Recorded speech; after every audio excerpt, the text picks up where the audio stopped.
So here's a video on the camper. This is it, fully extended. Of course, you've got your hitch up here. There's a couple crossbars you put in to support the bed area. And then the wheel comes off. There's a jack stand on both sides to support the trailer. And then you can take that off while you're transporting it. Now, they used to have a battery in the propane tank sitting on that shelf, and the battery fell off. They thought they had it secured, and it damaged those wires a little bit, so I'm just trying to figure out how to get 12 volts back into the camper.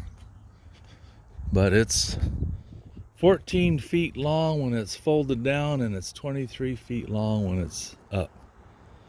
There's a big storage area under this front part, and you can access it from the top. When it's folded down, you can get at it from both sides. They lost the key, so I pried it open, and I'm going to replace these locks. They're kind of like a mailbox lock. This is the vent for the heater, and this is the 110 volt cord. It's about 20 feet long, I guess. It goes from there. I have it underneath the trailer, running over to my shop over there. I had it plugged in to check out the 110 volts. And they have some supports in here, plastic supports for setting it up. They put these little containers in there to catch any moisture if it got in there, but it was nice and dry. This is the back of the refrigerator. This is the door. I just put that latch on there in case the wind came up. I didn't want it pulling the door open. I'll give you a tour of that in a minute. This is the camper, and there's a support that goes underneath there to hold it up level. It goes into here and then up there, and I'm not sure where that's at right now. Hopefully they gave it to me. This is, I actually forgot what that is. This is a spigot or a opening. You open that up, you can fill up the inside water tank. This is a 3-burner stove.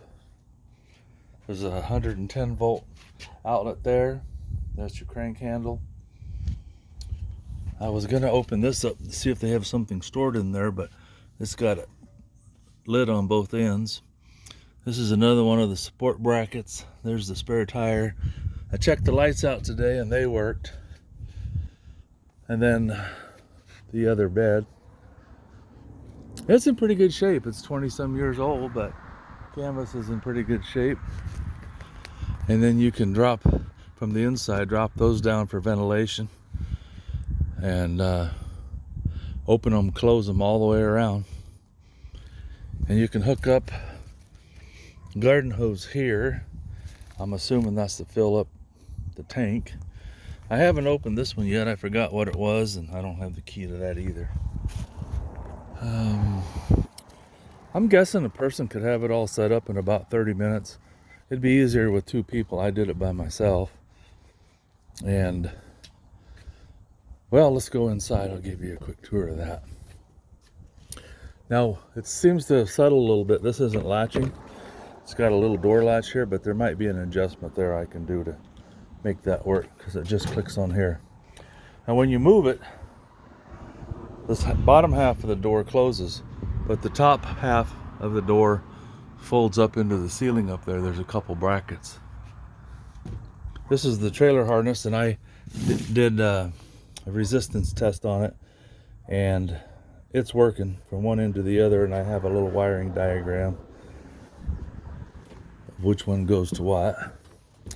It's a little messy in here because I've been trying to figure out the 12 volt wiring, but there's one of the beds.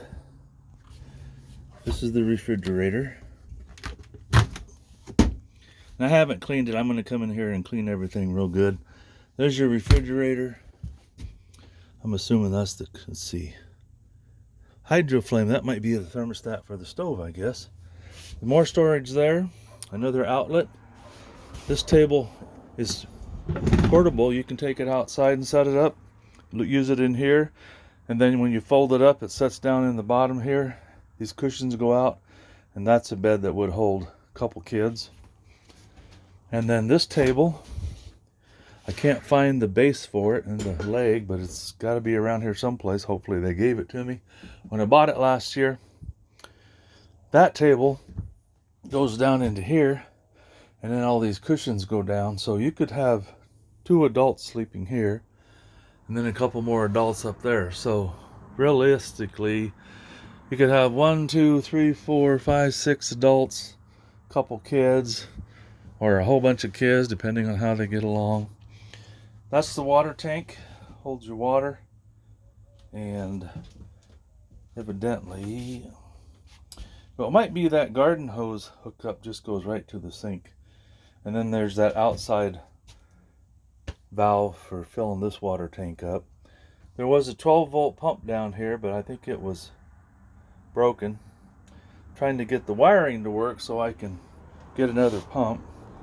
But this sink pumps manually, so you can fill that tank up. It's about empty right now, and you can pump water manually. There's more storage under there. And there's a couple trays here to pull out for putting stuff. So once you got this all set up, you could leave a lot of the stuff in here. There's a couple of brooms for cleaning. There's storage underneath these seats. There's storage. As you can see, there's storage here. This is the heater. More storage. This is for the water tank, and it says this is not a storage compartment, but I guess you could put a little bit of stuff in there. And there's a 12-volt light there, which I haven't been able to get to work. There's another one there. Here's a crank up vent if you want a little airflow. And there's an extra outlet over there if a person wanted to put an air conditioner in here, set it on the table or on that stand there. It's wired up for a 110-volt air conditioner too. Now when you collapse it, you just pull these rods out, and I store them underneath the bed, and there's one of those on both sides, and then the whole thing just slides back in here. The stove outside, well, the way this works, this sink, you grab it over here and it just flips over to the other side, and that way it's lower. And then the stove fits underneath here, which is on top of there when it's folded down. So lots of storage. There's another outlet there. There's another outlet there, and they all work. Oh, I see they have some shoe racks here. I never noticed those before. So at night you can throw your slippers up there, or cell phones or whatever. Maybe they have them on both ends. Yep.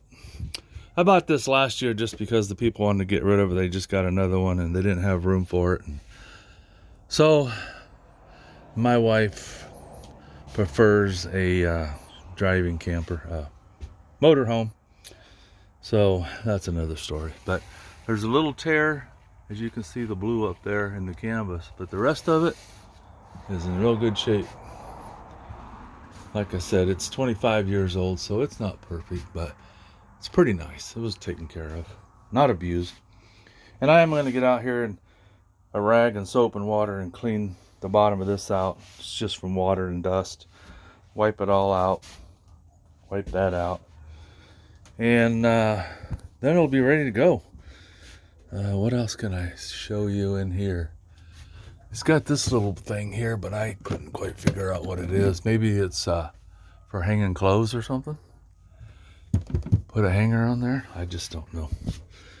And then all this canvas all the way around, you can unzip it. So getting a little toasty in here now because it's all sealed up, but you open those up, you get ventilation. Tires are good. There's a little water I spilled when I was working on the faucet. This is the hand crank. I think I went over that. Oh, and this light here is an extra 110 volt light, but I don't have 110 right now, so it's not working. Anyway, hope that helps you out. If you have any questions, my number is 509-222-9043. Feel free to call me.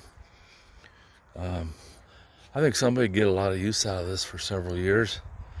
Now these legs, because it's a little uneven, I put a log underneath that one, but they you squeeze this little lever here with your foot, and then you can push that up, and then it folds up underneath the trailer, and there's 4 of them all the way around to support it when you get it where you want it. That's your propane hookup, and set your propane tank there, hook it up. The propane tank is sitting right there.